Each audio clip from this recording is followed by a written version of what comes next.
साथियों, आप सभी का इस प्लेटफॉर्म पर स्वागत है।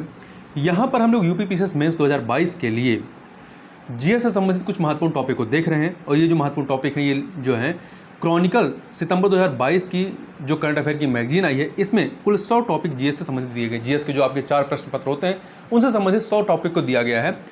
इसी में से हम लोग आज के वीडियो में जीएस पेपर 1 से संबंधित जो ज्योग्राफी वाला पोर्शन उसके 2 टॉपिक को यहाँ पर देखेंगे।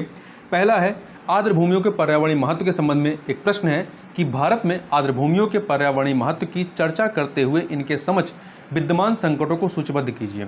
क्योंकि अभी हाल ही में कई सारे भारत के आर्द्र भूमियों को रामसर स्थल के रूप में सूचीबद्ध किया गया है। तो इसका उत्तर देखें। सामान्य रूप से आर्द्र भूमियों का विकास स्थल एवं जलीय क्षेत्रों के मिलन स्थल पर होता है। यही कारण है कि अन्य क्षेत्रों की तुलना में आर्द्र भूमियां जैव विविधता के दृष्टिकोण से अधिक समृद्ध मानी जाती हैं या होती हैं। आर्द्र भूमियों का पर्यावरणीय महत्व क्या है? तो देखिए, पहला, आर्द्र भूमियां हरित गैसों के उत्सर्जन को कम करने में सहायता करती हैं तथा कार्बन डाइऑक्साइड, मीथेन तथा नाइट्रस ऑक्साइड जैसे हानिकारक गैसों के स्थिरीकरण में मदद करती हैं। कार्बन डाइऑक्साइड, मीथेन तथा नाइट्रस ऑक्साइड जैसी हानिकारक गैसों के। दूसरा, चिल्का झील, सांभर झील तथा अन्य आर्द्र भूमियां विशिष्ट स्थलों के रूप में प्रतिवर्ष लाखों प्रवासी पक्षियों को आश्रय प्रदान करती हैं। तीसरा पॉइंट, इन आर्द्र भूमियों का व्यापक सांस्कृतिक एवं पर्यटन महत्व भी है। उदाहरण के लिए मणिपुर की लोकतक झील मां के रूप में तथा सिक्किम की खेचे ओपलरी झील जो है इच्छापूर्ण झील के रूप में प्रसिद्ध है। यहाँ प्रतिवर्ष लाखों पर्यटकों का आगमन होता है।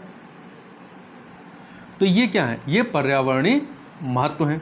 ठीक है, एक प्रकार से ये क्या करते हैं, ये आपके जैव विविधता को भी क्या करते हैं, इनकरेज करते हैं, उसको बढ़ाते हैं।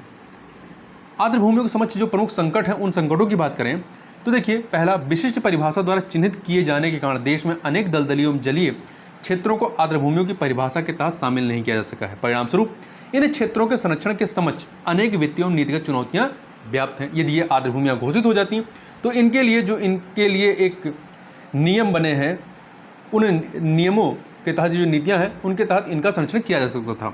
दूसरा, जल तथा भूमि प्रदूषण के कारण देश की अधिकांश आर्द्र भूमियों में सुपोषण यूट्रोफिकेशन की समस्या देखने को मिल रही है। व्यापक संरक्षण प्रयासों के बावजूद इन्हें गाद जमाव, ठोस अपशिष्ट निस्तारण तथा अतिक्रमण जैसी समस्याओं का सामना करना पड़ रहा है। तीसरा, आर्द्र भूमियों के संदर्भ में निर्मित कानून मुख्य रूप से इनके संरक्षण से संबंधित है तथा इन कानूनों में आर्द्र भूमियों के पारिस्थितिक तंत्र में सुधार हेतु प्रावधानों का अभाव देखने को मिलता है। इनके संरक्षण की बात की जाती है परंतु इनमें जो है इनमें सुधार कैसे किया जाए इसकी बात नहीं की गई है। मतलब इसके बारे में बहुत कम ध्यान दिया गया है। रामसर कन्वेंशन के ग्लोबल वेटलैंड आउटलुक, ये नाम जरूर याद रखिएगा, रामसर कन्वेंशन के ग्लोबल वेटलैंड आउटलुक के अनुसार आर्द्र भूमियां वन क्षेत्रों की तुलना में 3 गुना अधिक तेजी से लुप्त हो रही हैं। भारत में इनके संरक्षण हेतु मुख्यतः 2 नियम या कार्यक्रम है। पहला है राष्ट्रीय आर्द्र भूमि संगठन कार्यक्रम 1986, इसको आप पॉइंट में लिख दीजिएगा। नंबर 1, राष्ट्रीय आर्द्र भूमि संगठन कार्यक्रम 1986 तथा दूसरा है आर्द्र भूमि संरक्षण एवं प्रबंधन नियमावली 2017, इसको अपनाया गया है। आगे चलते हैं। अगला टॉपिक है संधारणीय पर्यटन, इसके महत्व एवं चुनौतियों के बारे में, सस्टेनेबल टूरिज्म के बारे में।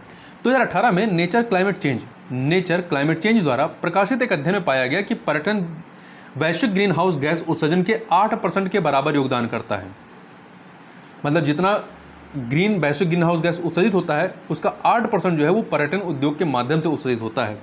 समय बीतने के साथ ही जलवायु परिवर्तन के खतरे बढ़ते जा रहे हैं और विभिन्न पर्यटन जैसी आर्थिक गतिविधियों की इसमें भूमिका के बारे में जागरूकता बढ़ती जा रही है। देखिए, पर्यटन के साथ ही पर्यावरण संरक्षण के लिए आवश्यक है कि संधारणीय पर्यटन सस्टेनेबल टूरिज्म को बढ़ावा दिया जाए। संधारणीय पर्यटन से पर्यावरण, अर्थव्यवस्था और समुदायों पर सकारात्मक प्रभाव पड़ता है। ठीक है, संधारणीय सस्टेनेबल टूरिज्म से पर्यावरण, अर्थव्यवस्था और समुदायों पर सकारात्मक प्रभाव पड़ता है। इसके महत्व को ऐसे आप समझ सकते हैं।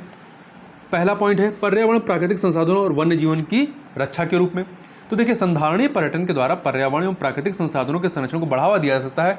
यह वन्य जीवों एवं उनके प्राकृतिक पर्यावास को बनाए रखने में भी सहायक हो सकता है। दूसरा पॉइंट, स्थानीय समुदायों के लिए सामाजिक आर्थिक लाभ। देखिए, संधारणीय पर्यटन के बहुआयामी लाभ होते हैं। पर्यटन गतिविधियां स्थानीय समुदायों को आर्थिक रूप से फलने फूलने में मदद करती हैं या स्थानीय समुदायों के सामाजिक उन्नति का एक माध्यम हो सकता है। तीसरा पॉइंट, सांस्कृतिक विरासत का संरक्षण। पर्यटकों के स्थानीय समुदाय के साथ सांस्कृतिक गतिविधियों में भाग लेने से प्रमाणिक पर्यटक अनुभव प्राप्त करते हैं। इसके साथ ही स्थानीय समुदाय भी अपने सांस्कृतिक विरासत एवं परंपराओं की विशिष्टता को संरक्षित करने के लिए प्रेरित होते हैं। अगला पॉइंट है पर्यटकों और स्थानीय समुदायों को एक साथ लाना। संधारणीय पर्यटन पर्यटकों को प्रकृति और पर्यावरण के बारे में शिक्षित एवं जागरूक करने का एक माध्यम हो सकता है, जो जलवायु परिवर्तन जैसे ज्वलंत वैश्विक मुद्दे पर पर्यटक और स्थानीय समुदायों को एक साथ एक मंच पर लाते हैं। चुनौतियां क्या हों? चुनौतियों की बात करें तो पहला, प्राकृतिक सौंदर्य का बाजारीकरण। देखिए, किसी स्थल पर पर्यटन को आकर्षित करने या बढ़ावा देने के लिए पर्यटकों की इच्छाओं के अनुरूप उसको बदल दिया जाता है। इससे प्राकृतिक सौंदर्य का बाजारीकरण हो सकता है या उसमें काफ़ी आमूलचूल परिवर्तन भी कई बार हो जाता है। दूसरा, आवास विखंडन। पर्यटन को बढ़ावा देने के लिए आधारभूत संरचना का विकास किया जाता है, जो जीव जंतुओं के प्राकृतिक आवास विखंडन के खतरे को बढ़ा देते हैं। तीसरा, प्राकृतिक संसाधनों पर दबाव।